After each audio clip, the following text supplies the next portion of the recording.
الحمد لله رب العالمين والصلاة والسلام على أشرف الأنبياء والمرسلين محمد وعلى آله وصحبه أجمعين. ما بعد. عن أنس بن مالك رضي الله عنه قال: غلا السعر بالمدينة على عهد رسول الله صلى الله عليه وسلم، فقال الناس: يا رسول الله، غلا السعر فسعر لنا. فقال رسول الله صلى الله عليه وسلم: إن الله هو المسعر القابض الباسط الرازق، وإني لأرجو أن ألقى الله تعالى وليس احد منکم یطلبنی بمغلمۃ فی دم ولا مال. رواہ الخمسہ الا النسائی وصححہ ابن حبان والجمہور. محترم سامعین اکرام، میں نے آپ کے سامنے جو حدیث پڑھی ہے، اس حدیث کو یعنی ابو داؤد نے، ترمذی نے، ابن ماجہ نے، اور ابو داؤد، ترمذی، ابن ماجہ اور سوائے نسائی کے رواہ الخمسہ نے روایت کیا ہے. امام احمد رحمۃ اللہ علیہ نے بھی اس کو روایت کیا ہے نسائی کے علاوہ، اور ابن حبان نے اس کو صحیح قرار دیا ہے. حدیث انس بن مالک رضی اللہ تعالیٰ عنہ کی ہے. وہ اس حدیث کے راوی ہیں. انہوں نے کہا کہ غلا السعر بالمدینہ، کی قیمت بڑھ گئی مدینہ میں، اللہ کے رسول کے زمانے میں قیمت بڑھ گئی. فقال الناس، تو لوگوں نے کہا: یا رسول اللہ، اللہ کے رسول، غلا السعر، قیمتیں بڑھ گئی ہیں، فسعر لنا، لہٰذا آپ ہمارے لیے قیمت کی تحدید کر دیجئے. یعنی اللہ کے رسول صلی اللہ علیہ وسلم نے کہا: ان اللہ هو المسعر، اللہ تعالیٰ قیمتوں کو کی تحدید کرنے والا ہے. القابض الباسط الرازق، اور وہی قابض یعنی رزق کو سمیٹنے والا ہے اور رزق کو کشادہ کرنے والا ہے، وہی روزی دینے والا ہے.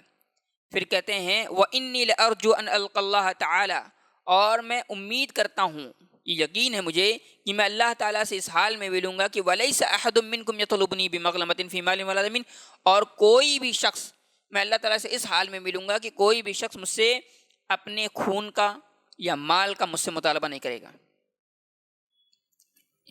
تو یہ حدیث ہے. اس حدیث میں جو بنیادی مسئلہ ہے وہ قیمتوں کی تحدید کے متعلق ہے. بہت یہ اہم چیز ہے کہ قیمتوں کی تحدید، منافع کی تحدید اسی کیا ہونی چاہیے. تو اصلاً کیا ہے، اس میں کوئی حد بندی نہیں ہے. جو جیسا چاہے ہر انسان اپنی وسعت کے مطابق وہ بیچ سکتا ہے.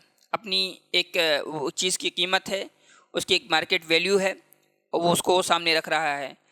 جس اسپاٹ پر، جس جگہ پہ وہ بیچ رہا ہے، اس کا کرایہ دیتا ہے تو کرایہ کو اس میں جوڑتا ہے. وہ اگر کہیں سے امپورٹ کر رہا ہے تو اس کی قیمت بھی اس میں ایڈ کر رہا ہے، یا پھر اور اس کے ساتھ ساتھ اور جو سروس ٹیکس ہوتے ہیں وہ بھی ساری چیزیں اس میں انکلوڈ کرتا ہے.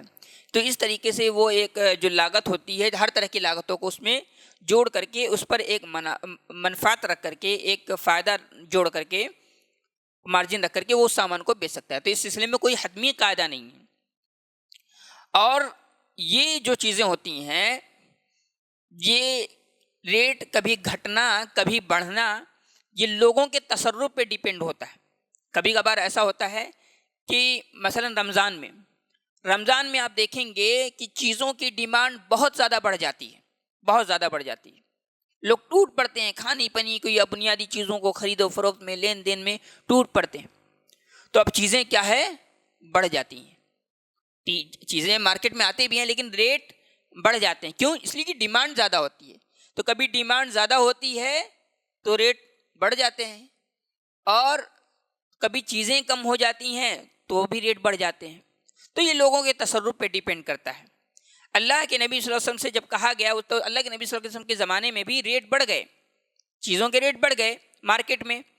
تو کہا اللہ کے رسول ہمارے لیے قیمتوں کی تحدید کر دیجئے، چیزوں کی جو قیمت ہوتی ہے اس کو متعین کر دیجئے. اللہ کے رسول نے کہا نہیں، ان اللہ هو المسعر، اللہ رب العالمین قیمتیں تحدید کرنے والا ہے چیزوں کی.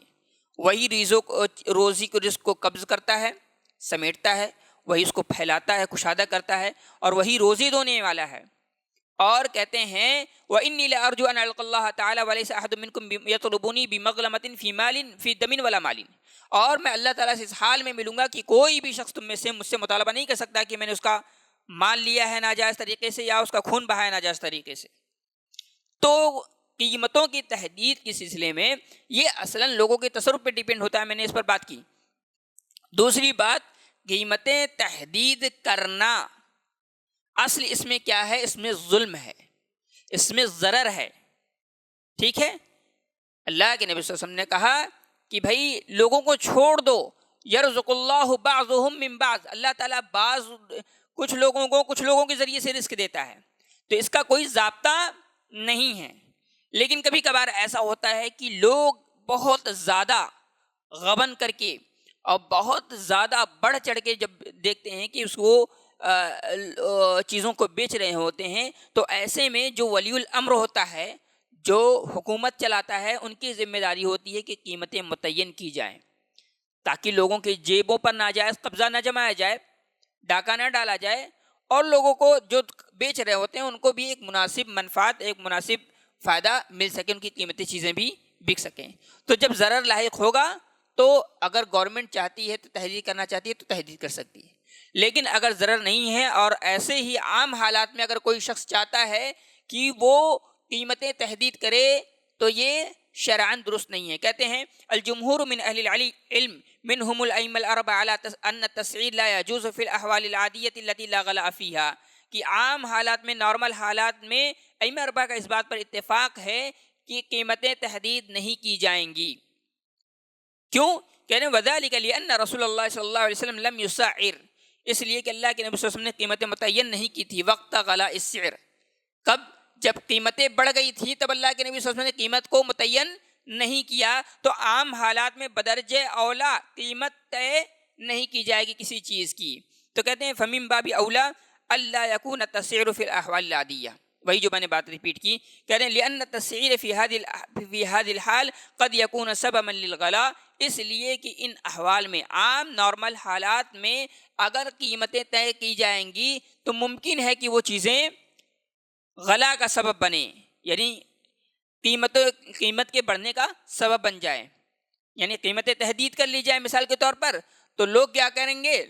مارکیٹ سے سامان کو ہٹانا، خرید کر کے اسٹور کرنا شروع کر دیں گے، اور جب اسٹور کرنا شروع کر دیں گے تو وہ چیزیں سبب بنیں گی کہ نہیں؟ جب ظاہر ہے مارکیٹ میں وہ چیزیں دھیرے دھیرے کم ہونے لگیں گی تو آٹومیٹکلی لوگ اس کو بیچیں گے نہیں، یا پھر اس کی قیمت زیادہ مانگیں گے۔ تو یہی کہتے ہیں لأن الجالبین اذا بلغهم التسعیر لم يقدموا بسلعتهم بلدا يكرهون فيه على بيعها بغير، اس لیے کہ جب ان کو پتہ چلے گا، یعنی جو بڑے بڑے ساہوکار ہیں، تجار ہیں، ان کو جب یہ معلوم ہوگا کہ ارے یہ تو قیمت متعین کی گئی ہے، تو اپنے سامان لے کر کے مارکیٹ میں آئیں گے نہیں، نہ مارکیٹ میں آئیں گے، نہ ان کو مجبور کیا جائے گا کہ آپ اس ریٹ میں بیچو۔ تو اصل کیا ہے؟ عام حالات میں، نارمل حالات میں قیمتیں طے نہیں کی جائیں گی۔ کہتے ہیں الاحوال العادیۃ التي لا غلاء فيها يفوت ذلك اذ انه يتضمن الزام صاحب السلع والخدمات ان يبيعوا بما لا يرضون، اس لیے کہ نارمل حالات میں اگر آپ کسی کو کہتے ہو کہ فلاں قیمت پر بیچو تو اس کا مطلب یہ ہوگا کہ جو سامان جن افراد کا ہے، آپ ان کو ان قیمت پر بیچنے کو کہہ رہے ہو جن قیمت پر وہ نہیں بیچنا چاہتے ہیں، کیونکہ بیع اور شراء جو ہوتا ہے وہ ترازی کی بنیاد پر ہوتا ہے نا، تو یہاں ترازی کہاں پائی جا رہی ہے؟ آپ تو انہیں مجبور کر رہے ہو کہ اس قیمت پر بیچو جن قیمت پر وہ پسند نہیں کرتے، تو نارمل حالات میں قیمت کی تحدید نہیں کی جائے گی۔ لیکن کہتے ہیں کہ وَيَجُوزُ عِنْدَ الْحَاجَةِ، لیکن جب ضرورت پڑ جائے، لوگ بڑھ چڑھ کر کی قیمتیں لگا رہے ہیں، دو گنا، 3 گنا، 4 گنا، یعنی فاحش غبن جس کو کہا جاتا ہے، اس اعتبار سے تصرف کر رہے ہیں، تو حاجت کے وقت جو ہے اس میں تحدید کی جاتی ہے۔ اور یہی مذہب امام ابو حنیفہ کا ہے، مالکیہ کا ہے، اور شیخ الاسلام ابن تیمیہ رحمۃ اللہ علیہ نے بھی اس موقف کو اختیار کیا ہے۔ شیخ الاسلام ابن تیمیہ کہتے ہیں السعر منہ ما هو ظلم لا يجوز من، سعر کے متعلق وہ کہتے ہیں کہ اگر ایسا سعر جس میں ظلم ہے تو لا يجوز، وہ جائز نہیں ہے، ومنہ ما هو عدل جائز، اور جس میں عدل ہے، انصاف ہے، جیسے مثال کے طور پر لوگ دگنا تگنا قیمت مانگ رہے ہیں، بڑھ چڑھ کر کے قیمتیں مانگ رہے ہیں، غبن فاحش پایا جا رہا ہے، تو ایسی صورت میں ولی الامر کو یہ اختیار حاصل ہے کہ وہ قیمت متعین کرے گا، کیونکہ اس میں اب یہ زیادتی ہو رہی ہے۔ لیکن اگر زیادتی نہیں پائی جا رہی ہے، چاہے قیمتیں بڑھ رہی ہیں چاہے قیمتیں گھٹ رہی ہیں، تو کوئی مسئلہ نہیں ہے۔ کہتے ہیں فَإِذَا تَضَمَّنَ غلم الناس وإكراههم بغير حق على البيع بثمن لا يرضونه أو منعهم مما أباح الله لهم فهو حرام. یعنی کہتے ہیں کہ اگر وہ اس کے اندر ظلم شامل ہے اور تو لوگوں کو مجبور کیا جا سکتا ہے کہ بھئی وہ اپنے سامان کو بیچے، لیکن اگر ظلم نہیں ہے اور ان کو زبردستی مجبور کیا جائے کہ آپ اس قیمت پر سامان کو بیچو، اس قیمت پر سامان کو بیچو، اور وہ اس قیمت پر سامان بیچنا نہیں چاہتے ہیں جو تجار ہیں، تو ایسی صورت میں کیا ہوگا؟ تو یہاں پر اس چیز سے روکا جا رہا ہے. روکا کس بات سے جا رہا ہے؟ کہ اللہ تعالیٰ نے جو ان کے لیے حلال قرار دیا ہے آپ ان کو اسی چیز سے روک رہے ہو، تو یہ جائز نہیں ہے، شریعت میں حرام ہے کہ جو مباحات ہیں ان کے حق میں آپ ان کو ان سے محروم کر دے رہے ہو، تو شریعت میں یہ چیز حرام ہے. پھر کہتے ہیں وَإِذَا تَضَمَّنَ الْعَدْلَ بَيْنَ النَّاسِ مِثْلَ إِكْرَاهِهِمْ عَلَى مَا يَجِبُ عَلَيْهِمْ مِنَ الْمُعَاوَضَةِ بِثَمَنِ الْمِثْلِ وَمَنَعُهُم مِّمَّا يَحْرُمُ عَلَيْهِمْ مِنْ أَخْذِ زِيَادَةٍ عَلَى الْعِوَضِ الْمِثْلِ فَهُوَ جَائِزٌ بل واجب. کہتے ہیں کہ اگر اس کے اندر ظلم پایا جا رہا ہے، سرکشی پائی جا رہی ہے، لوگ ڈبل قیمتیں وصول کر رہے ہیں یا اس سے زیادہ وصول کر رہے ہیں جو کہ صحیح نہیں ہے، اس سے زیادتی ہو رہی ہے، ظلم پایا جا رہا ہے، تو ایسی صورت میں اگر کوئی شخص یا ولی الامر وقت کا حاکم ذمہ دار اگر قیمتیں متعین کرتا ہے تاکہ لوگوں کے جیبوں پر ڈاکہ نہ ڈالا جائے تو یہ جائز ہے، بلکہ بعض حالات میں یہ واجب ہو جاتا ہے. یہ کون کہہ رہا ہے؟ شیخ الاسلام ابن تیمیہ رحمۃ اللہ علیہ کہہ رہے ہیں. تو یہ بنیادی نقطہ تھا احتکار کے متعلق، جس کو میں نے بہت ہی اختصار کے ساتھ آپ کے سامنے رکھا ہے. تسعیر کے سامنے قیمتیں متعین کرنے کے متعلق یہ تھا. اللہ تعالیٰ سے دعا رب العالمین کہ ہمیں اور آپ کو شرعی احکام جو بیوع کے متعلق ہیں اس کو سمجھنے کی توفیق عطا فرمائے. آمین. وآخر دعوانا الحمد للہ رب العالمین.